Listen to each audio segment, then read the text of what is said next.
Street music and outdoor dining parties have returned to New York after 15 long months of restrictions and lockdowns aimed at stopping the spread of COVID-19.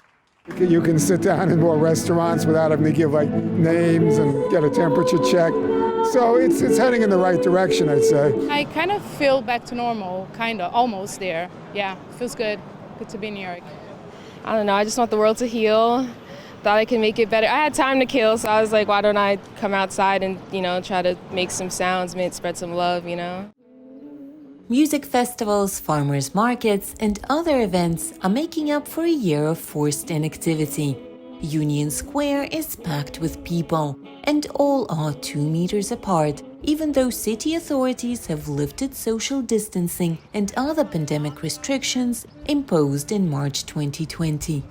By late June this year, the number of people in New York City testing positive for COVID-19 was the lowest it has ever been.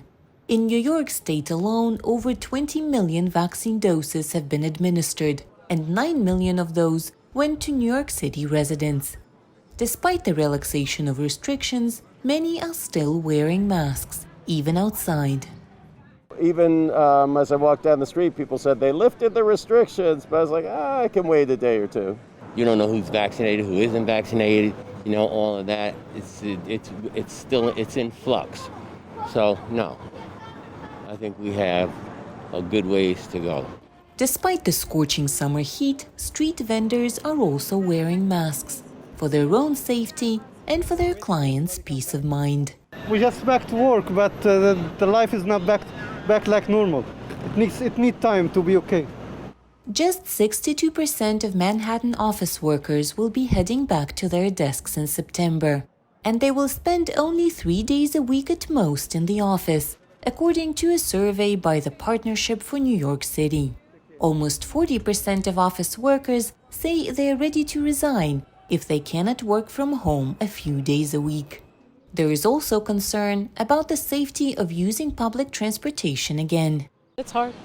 Yeah, getting on the subway and walking around, even though I know the restrictions are lifted and we're outside, I still sometimes feel a little guilty, even though I know I'm fine. New York authorities have launched a program to help reopen small businesses hurt by the pandemic. The $11 million program, called New York City Business Quick Start, aims to help some 50,000 small businesses by guaranteeing quick responses to inquiries and cutting processing time by 50%. For Nina Vishneva in New York, Anna Rice, VOA News.